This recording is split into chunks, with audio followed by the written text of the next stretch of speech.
کہ اگر کسی نے کوئی زمین لے رکھی ہے، کوئی پلاٹ لے رکھا ہے، کوئی مکان اس کے پاس ایک سے زیادہ ہے، ایک میں رہتا اور ایک فارغ ہے، یا کرائے پر چڑھایا ہوا ہے، یا کوئی اور زمینیں اس نے رکھی ہوئی ہیں، کھیت اس کے پاس ہیں، تو زکوٰۃ میں تو زمین پر زکوٰۃ نہیں لگتی، اس کی آمدنی پر لگتی ہے، کوئی کرایہ ہو، کوئی کھیتی باڑی ہو، اس پر لگتی ہے۔ لیکن قربانی کے لیے وہ جو زمین ہے اس پر زکوٰۃ، اس پر حساب لگے گا، وہ نصاب میں شامل ہوگی۔ مثلا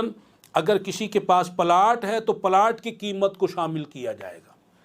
اگر کوئی شخص کے پاس 2 مکان ہیں، ایک مکان میں خود رہ رہا، ایک کو کرائے پر چڑھا دیا، وہ جو کرائے پر دے رکھا وہ اس کی ضرورت سے زیادہ ہے، اس مکان کی جو قیمت ہے موجودہ وہ لگائی جائے گی کہ یہ اتنے لاکھ کا ہے، کروڑ کا ہے، وہ اس کی مالیت لگائی جائے گی۔ اسی طرح ایک شخص کا مکان ہے جس میں 2 پورشن ہیں، ایک پورشن میں خود رہ رہا اور ایک پورشن میں کرایہ دار کو رکھا ہوا ہے، وہ جو کرایہ دار کو رکھا ہے اس کی حاجت سے زیادہ ہے وہ، تو اب اس پورشن کی جو قیمت بنتی ہے وہ قیمت شمار کی جائے گی۔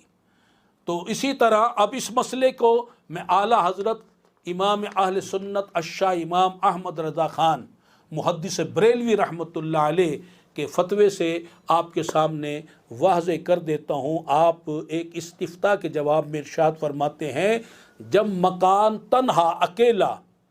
یا اس کے اور مال سے کہ حاجت اصلیہ سے زائدہ ہو کر